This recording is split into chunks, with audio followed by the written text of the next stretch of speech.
G'day, Michael Guest, and I've got my mate Jack Nolan here to have a bit of a chat about doing a pre-trip safety check. And now there's a whole range of gear. Show us what you've got here. So got the list that we actually got installed.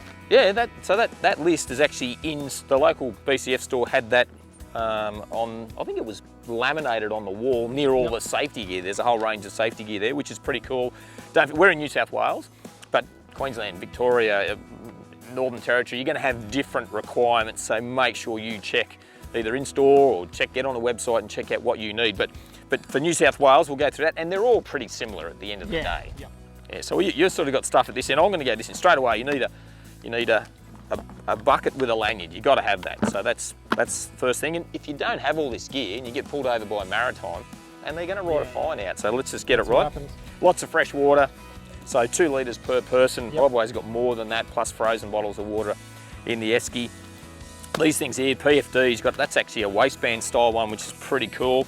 And then we've got the ones for adults, which are the manual deploy. You can get ones that'll deploy straight away when you get them wet as well. So make sure you've got those. They're all good to go. What do you got up this end, brother? Start up here, we have a V-sheet. V-sheet, yep. So that's a big sheet you pull out.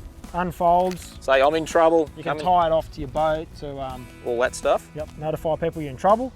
Fire extinguisher, very important. If you have an electronic start boat with a battery, you need to have a fire extinguisher. And also a handy thing to have anyway, not only for your own purposes, but if you witness somebody in trouble, great thing to have. And they're cheap as. Cheap as. They've got a mounting bracket there, so you can mount them anywhere in your vessel. Easy to get at. Perfect. Easy to check. The big one, the flares. Flares, very important.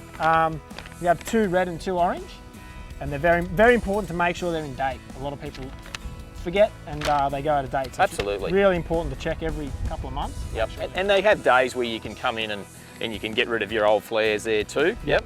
And this is one that it's an easy one to forget. A mighty waterproof torch. So got to have a waterproof torch. This one is definitely, and it says waterproof on the wall. Just ask the staff in store and make sure you get a waterproof one. What do you got there, brother? EPIRB. So we have to have an EPIRB if we're going 2 nautical miles offshore. Yep. And it has to be registered with AMSA, Australian Maritime Safety Authority. When you buy that one in the box, it gives you all the details and you register your vessel and all that sort of stuff, so you can register that one in and away you go. Yeah, so that'll have your boat registration, your phone number, vehicle registration, all that information will be on this EPIRB. So perfect. What do you got there? Compass? Compass, fluid filled, magnetic. So you've got to have one in any boat. Even though your GPS might have a compass on it, you still have to have a fluid filled. Yep. And then a whistle. And that whistle, you can take that out of the packet, and quite often you just put them on your life jacket. It's probably a good place to be. You've got to have anchor, rope, all of that normal sort of stuff. You've got to have that too. Marine radios in here, so VHF marine radio.